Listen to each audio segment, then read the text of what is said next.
What does rule number 3 say? No use of phone. No except in emergency.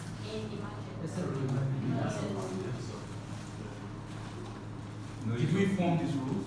Yes. Alright, that's fine. How will you now? My name is Desi. How do you spell Desi? It's spelled B-E-R-S-E. Desi. Yes, I'm happy to be with you. For very interesting reasons. We'll share the next 10-15 minutes together. Before proceeding, I'd like us to take the national pledge. Who's leading us? Just give it a countdown. Start. 1, 2, go.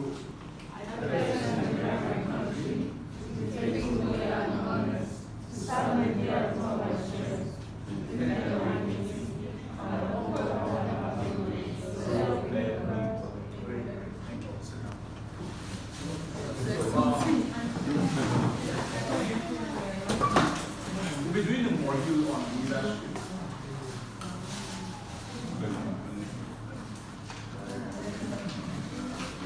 Yeah? And because I was not here yesterday, I don't know how many are you? How many people that was Last year. 21.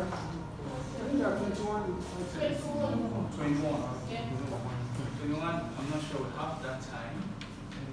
But I'll take another 3 minutes. So what you do for me is, I want to hear what leadership is to couple of you. How we'll do that is you tell me your name, just one name, and then the animal that best describes your personality, and then you tell me what leadership is. Wow, minute. One, who's going? Yeah, you. What's the name? One name. My name is Abbas. Abbas. Yes, Great. When I say One animal that have the attribute Yeah, it's okay, guys. It's okay, guys. No noise. the lion. Sorry? Lion. Lion. Okay, great. Yeah, I'm good. Beautiful. What's leadership? Yeah. So leadership, to my own knowledge, is your ability to lead, and not just leading by example. So as a leader, you are supposed to have a principle whereby your followers have to. Amazing, amazing. Thank you, Abbas. Clap for us. So we have example. We have principle. Who's going? Next person, who's taking? Let's go. Julius. Your name is? Julius. Julius, great. Ego. Service. Alright, great. So Julius says service. Any other takers? Any other takers? Alright. To me, leadership is like influence. Influence. Alright, great. So I'll start at you. What's your name? Your animal, and then leadership is influence. My name is Abibat. Abiba. Abiba, H-A. Yeah, H-A-B. Okay, that's all. Influence. Okay, what else? Animal, I'm not sure why but just use cats. That's fine. So leadership is influence, right? Guys, so already, trust me, if I go back and sit down now, then I think my job is done. Because one, we had people who told us that they were pledging to serve the country and they were going to stay faithful to that service.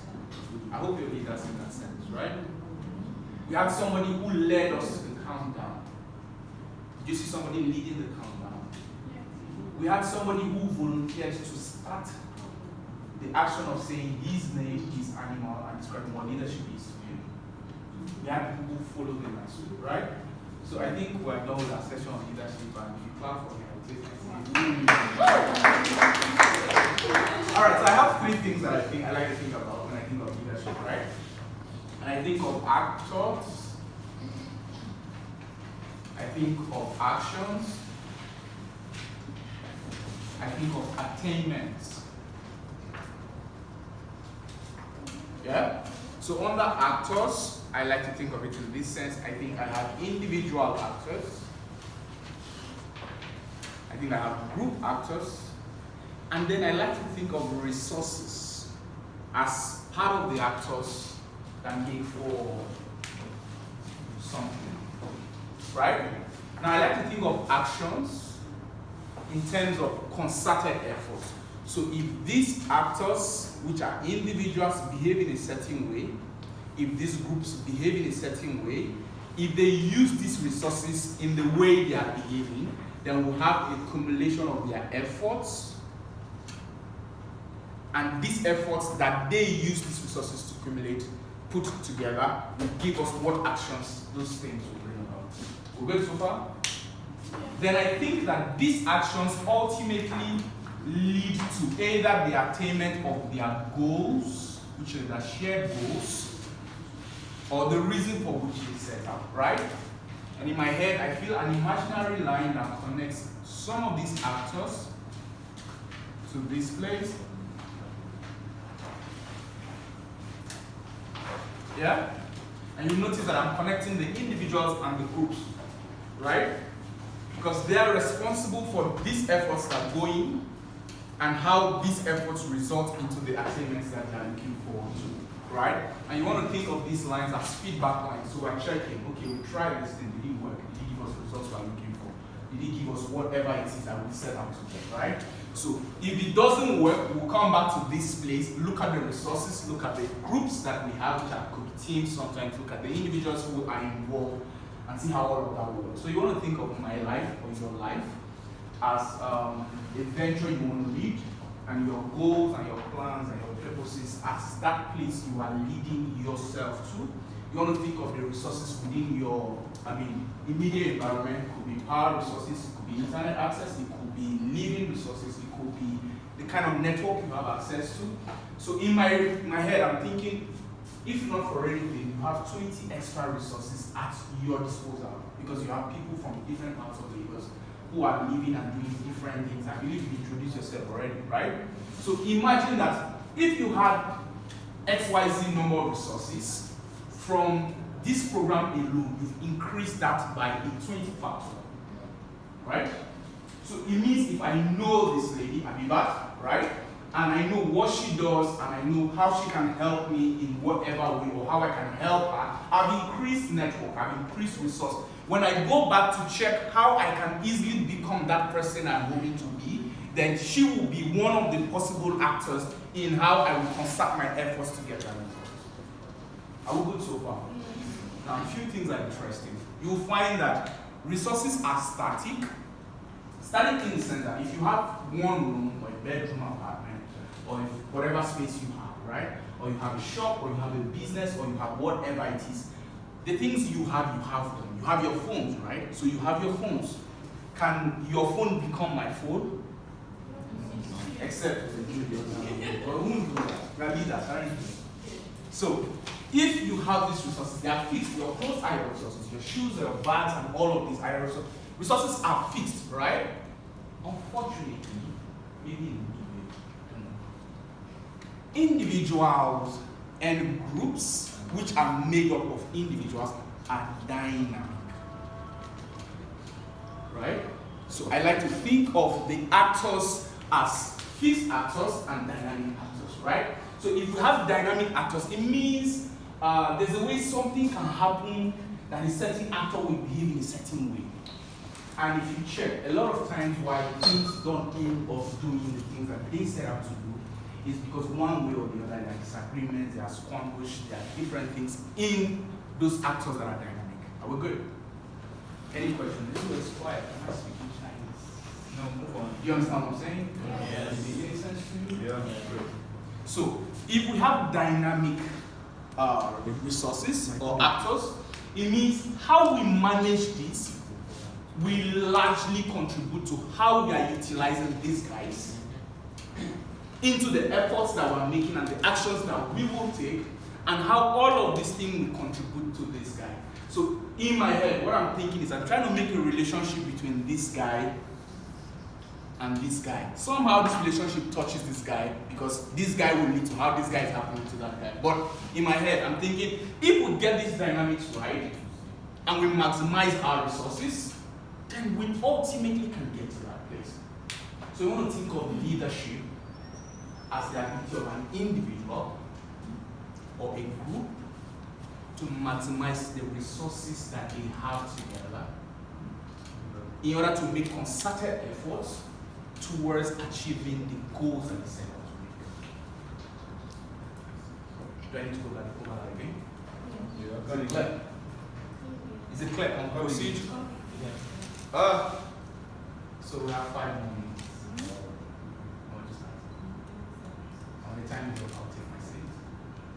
But let's be sure that if I take my seat, you've gotten this picture. Is it clear? So you want to think of your organizations, you want to think of the projects that you set up with, and as you leave this program, you want to think differently. You want to understand that there's a way that I can behave, or somebody on the team can behave. Abbas, can you hear me? That we will end up achieving the things we want to achieve, or not achieving them. So the problem is not we don't have enough resources, right? Yes, we may not have enough resources, but the resources that we have could give us an output. Can we maximize those resources and get the output that at least these particular resources can give us? So that when we now go to look for more resources, we'll say, well, when we had XYZ resources, this is how far we could come. And now that we are looking for this, if we get this is the projections of where we are going to. You want to think of this in business, you want to think of this in social impact, you want to think of it in any area of your life. Are we good? So that's part of it, right? So hopefully we leave here to understand how we can manage all of these things, and that will be the next thing we'll do. So if the individual and group actors are dynamic, how do you manage them? 3 key things, right? 1, you want to understand your strength as a team or as an individual, right? So you want to understand what are your strengths, what are the things that we can do well, what are this, what are that, right? You also want to understand how well, how rounded is the team's formation, is the formation of the team. And all of this sink into the other, by the way, right? Thirdly, we want to understand what the needs of our followers. Could be clients, could be anybody who's at the receiving end of your action, right? So if we understand our strengths, think we want to build a business of creating software, right? And we have a software engineer, maybe who does a chunk of back end, but we don't have a front end engineer, right? We don't have a marketer on the team. We don't have maybe an accountant on the team. Maybe we have a project manager. Understanding what we have in-house will help us know who will handle what, right? And if we know who will handle what, it will lead us to a place where we now begin to say, okay, where do we see ourselves lacking as a team, right? This is resources. This is group resources. This is individual resources. These are some of the resources that are fixed, right? So we have this, we have that, we don't have XYZ. How can we put together XYZ in such a way that, so this will inform your hiring, this will inform who you are bringing on the team. But we are saying that if you understand the strengths of your team and you focus on that, it's going to lead you to a place where you'll be able to maximize what you have for starters, right? If you understand your roundedness, the roundedness of your team, how much of complementary factor it carries, right? So, okay, we have this, we don't have that. I'm looking for a person who has this, right? If you put all of this together, you see that you will not be having so many times. 2 more minutes, guys.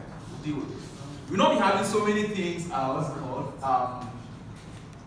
Biased to one side, because you've tried to introduce the balance in the team, right? Now, if you understand these guys, their needs, then you'll be able to tailor solutions and actions that work correctly, right? So if these guys are your customers, it means your actions and efforts will be done to make that goal achieved. If these guys are, the people you want to help, followers in terms of human beings that you're trying to lead, community, where you're trying to create impact, if you understand their needs. And how does this happen? It comes with creating trust, right? Creating stability in character, creating hope and inspiring all of these people. So if you are someone who has built a character of trust and you communicate integrity, you communicate hope, you communicate stability. If he says X, Y, Z, X, Y, Z, then you will be that guy who you will build a level of trust that these people will have, and the confidence they have in all that you are doing will increase, right? So finally, how do you do all of this? One, you start by communicating clearly, right? So you have a vision as a leader, you want to communicate that vision clearly, you want to be sure that people understand all the things that you've set out to do, right? You want to be empathetic, you want to be sure that you are not downplaying people's emotions and their feelings on the team and in the space which you're trying to create impact. You want to be sure that you what's that called? You are true to your words, right? So we have a team and there are rules that make you feel. Sorry? Didn't get that. Credibility, thank you very much, right? So you are true to your word. When you say a thing, it doesn't apply to every other member and not you. Do you understand? We should be able to, as a team, hold you accountable. For lack of time, this is where I use my mic, marker.